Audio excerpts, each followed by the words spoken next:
him a secret safe house for gunned-down Alliance airmen. We were betrayed, though. One morning, I came home to find the Gestapo on my doorstep. They arrested me, and Willem too, I later found out. They questioned me, and while they were skilled, I told them nothing. For 3 months, I was held in confinement and beaten, but still, I told them nothing. Until one day, I was led before a panel of judges and read my sentence. Death by firing squad. I didn't cry or beg for my life. I simply held my head high and said, "Guten Tag, gentlemen, good day." Was it courage or bravery they saw there? I don't know. But it moved one of them to speak. He said, "Miss Parsons, you should appeal your case."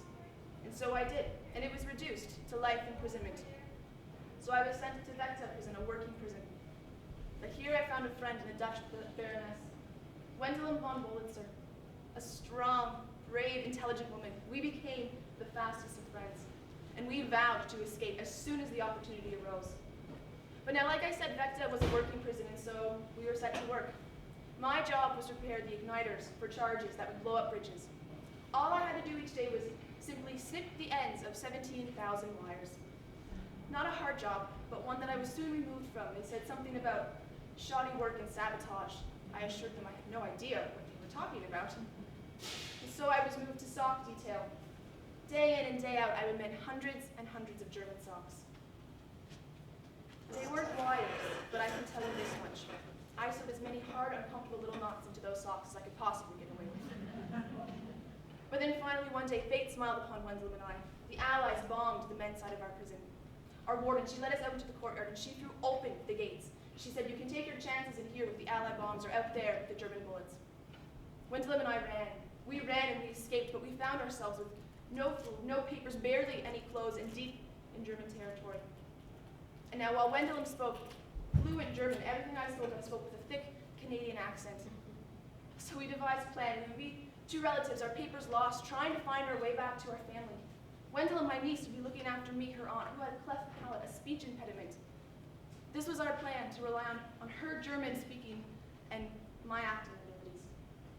I can tell you it was the role of my lifetime, and it worked.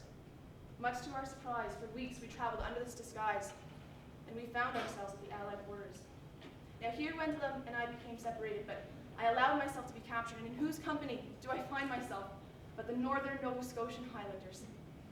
I'm Canadian, I tell them. I'm Nova Scotian. They don't believe me. They think I'm a German spy. I tell them my story, they still don't believe me. Who would? It sounds impossible to my own ears, but I tell it to them anyways.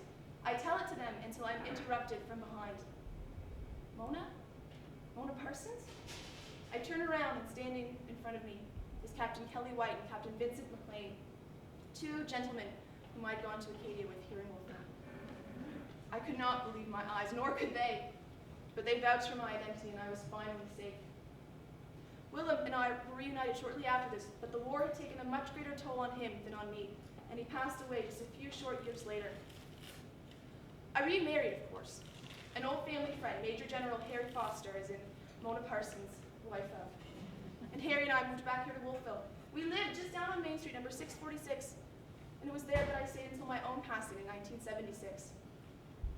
I received citations from General Eisenhower for my contribution to the war, and my picture still does hang down at the Legion when the boys stop in to say hello every once in a while.